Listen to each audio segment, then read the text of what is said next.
So do you have fun, guys? Yes, we had so much. Yes.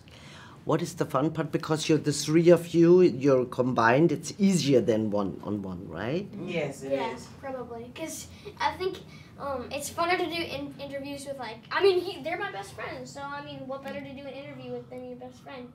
So you became best friends? Yeah. Of course. We became Of really- course, that's cool. I mean, it's not Yeah, well, always we the had case. a lot of bonding time. Like Jacob hosted a sleepover Yeah. at his house the second day that we were there. I mean, me and you went to the pool a lot. Exactly. And we were on your trampoline a lot. Yeah, and we went to the water park together, and like Oh, it was yeah, just. I couldn't make it. I know. Did you have like an audition Oh. or something? that No, you I had was to do? sick, remember? Because of how cold Oh. it was. Oh, okay. Yeah, but it was something like that, and we just had a great time together, and we really became really good friends. That's so nice.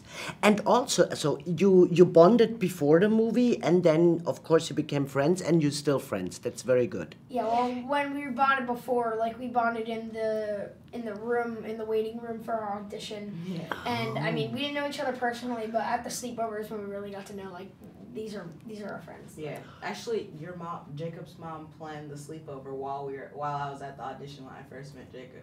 Yeah. Because talking about the audition, starting with you, were you super nervous, and how do you prepare for a movie like that? I was really nervous, and I prepared for the movie with my acting coach, Lori Lively, actually.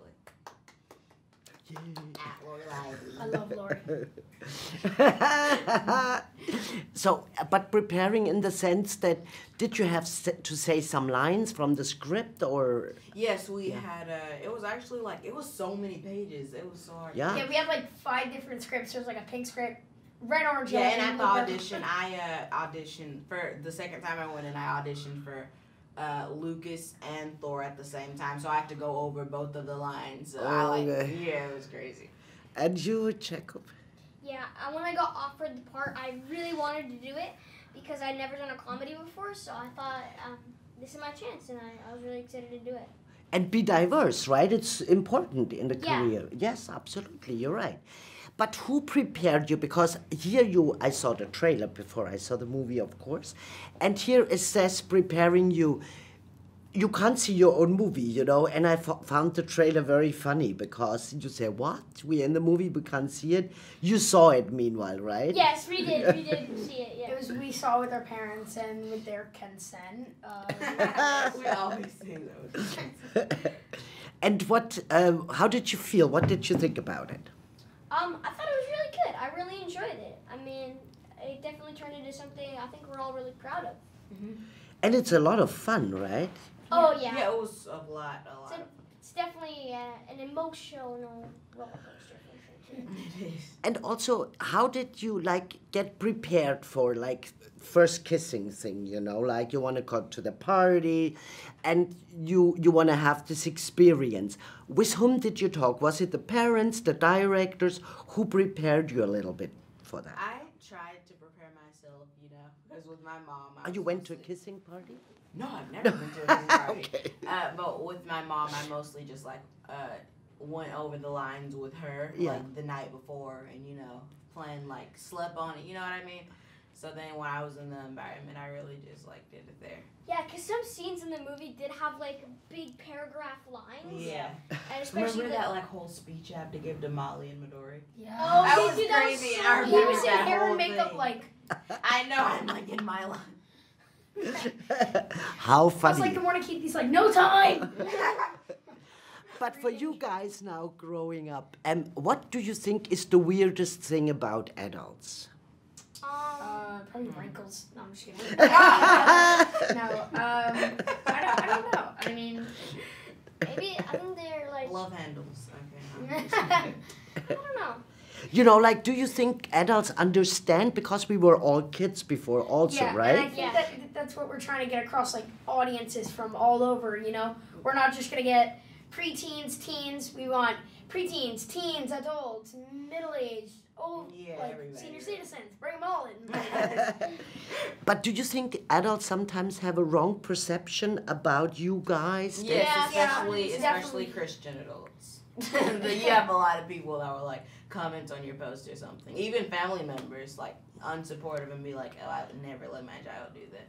I'm like, "Are you sure? Because if they offered you the role, I'm sure you would take it." Exactly. I feel like it's a great way to have the older audience like kind of take it back and remember to when they were in 6th grade and what it was like, or in 7th grade, and I feel like they can really like relate, because I feel like they can compare generations between now generation and then before, because our generation is pretty accurate with the movie except for the alcohol kind of stuff. Yeah. That doesn't really happen in middle Yeah. school yet. At least at our school. Yeah, at our schools it doesn't. It doesn't, yeah.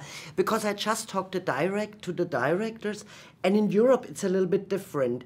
Because I remember, you know, my aunt gave me in family parties. I was a kid, they gave us beer to drink, you know. Wow. Yeah, but that was a long time ago. But, you know, it's a the rule, different... like 17 you can drink in Germany? 18. 18. It's yeah, no. it's- Yeah, 18, right.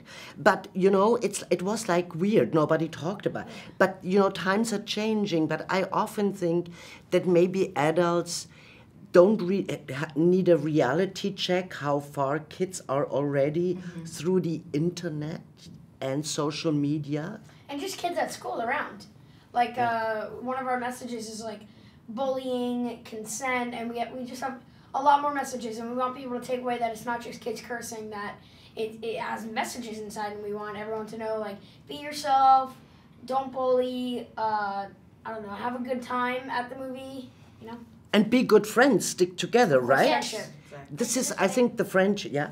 Yeah, friendship is probably the main part of the movie because, you know, on the three boys' journey, their friendship is definitely tested, and you know, they definitely grow apart from each other. And last question, what makes a good friend? Someone who's really loyal, and then someone who doesn't judge you and who likes you for who you I'll are. have your back no Yeah. matter what. Yeah, and who will have your back. And we'll stick with you no matter what. So Like I'm like. and stick with you so that you have his back, right, all the time. Yeah, basically, I just repeated what Brady Yeah. said. No, but this is absolutely friendship. Do I have one more? Yeah, because also it says good boys. Yeah. It's Yes. also, how would you, we can go, or start with you, Jacob. What defines a good boy in your idea? Then a dog, when he's nice, you say good boy too. Yeah, yeah, a good boy is someone who, I guess, just like treats people with respect and pretty much like is a friend to everybody. Like treats everyone like a good friend. Like how we said, like a good friend is someone who's loyal and someone who doesn't judge you. That's pretty much what a good boy is. For you? I don't know, someone who's very respectful, someone who will have your back, almost like a friend, and definitely wouldn't be swearing like our characters and making decisions that our characters made. Yeah, I feel like a good boy is like, you know, for friend wise, I feel like a good boy is like super nice and caring, and if they were to find out something weird about you or something like that, they wouldn't like be like, ooh, or something like that, or like I don't talk to him because of this, you know, like stick with you no matter what, you know what I mean? What did, is it, yeah. Oh, one left. You. We always have to communicate because I see her only from like this, you know. Thank you.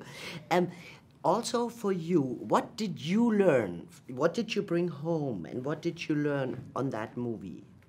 I learned a lot of skills of comedy because I had never done a comedy before, and there was definitely a lot to learn. And I learned a lot, especially from these two fellows right here, because they're both really good at comedy. Yeah, I guess the same thing with Jake. I took away a lot of stuff from Jacob and Keith because I was kind of like the newbie on set. Like I've done other projects, but nothing like at their status. And I feel like Jacob really helped me with improv, and Keith helped me keep a straight face. It didn't really work. It didn't really work because I But still on laughed. on the movie, it looks like it. Yeah, he helped me with that, and they were just both a joy to work with, and I'm so happy that I can consider them my friends. Yeah, I really feel the exact same way about them. Like on set, I would say I was more of the like enclosed one. I really didn't know because you guys were like always laughing and talking, and I'm more like the one that just like sits around and waits for somebody to talk to me. So it was really fun, like helping me like open up, stuff like that. You know what I mean? Mm-hmm. I've said that like 3 times already. You know what I mean? And it's also, Yeah, it doesn't matter. It's awesome to have 3 boys on set because, like, if you're having a rough day, they always know how to cheer you up. Like, I remember one day, like, I was missing home, and Jacob and Keith just made me feel like I was still at home, and they're really good friends.